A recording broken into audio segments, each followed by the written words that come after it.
Sarah. Okay, next question, or two actually, from Tammy Stroop. She says two questions. Having two or more niches, question mark. Is there a way to successfully do this? Yoga teachers and students, brackets, and soon yoga therapy. So that's the first one. Do you want to? Let's pause there. So what do you have a sense what those two niches are that Tammy's talking about? Or more, or is it that they're students and teachers? Yeah, perhaps she's marketing, maybe she's marketing to train teachers and also have the students, maybe, and then adding the yoga therapy.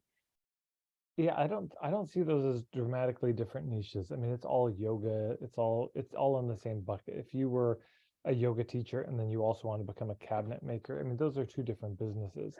But if you're a yoga teacher and you teach one-on-one classes and you do teacher trainings and you do yoga therapy, to me, that's not, I don't get confused by that.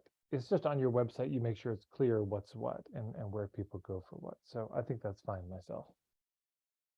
Okay, so second question, what if we don't have a tangible result / transformation? I'm a yoga teacher and my focus is integrated practices for inner non-specific transformation. Yeah, well, that's hard. I mean, what are they paying you for? Right? They're coming to us for some kind of result. Now, the truth is they might just like you. They might like something about your point of view, and there's just a feeling of like, oh, I just want to swim around in this point of view. I just want to get help in integrating this philosophy into my life. And that can be a real thing. And and if there's enough of those people, then great. But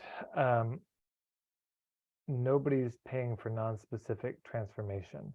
And again, you might be the neighborhood yoga teacher and people come because you're nearby and you can build a local clientele, and that can be great. I mean, you can do that just fine.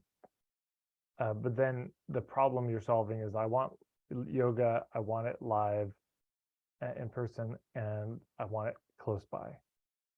And that you just happen to be who's there and you're the one that they like nearby. But then if you move, they're not following you, those people. Versus if you're doing something extremely niche, they might travel across town. You know, if you're doing yoga for scoliosis or something, they might just, they might just travel, or they'll follow you online. They'll take your online courses. So those are my initial thoughts. Did I miss anything there, Betty?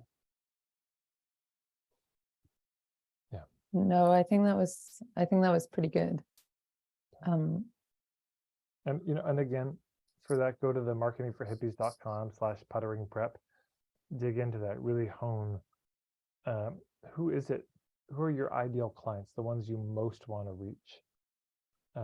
Get very clear about that, and that will illuminate some of the rest of the marketing issues that are coming. Okay, I hope that helps, Tammy.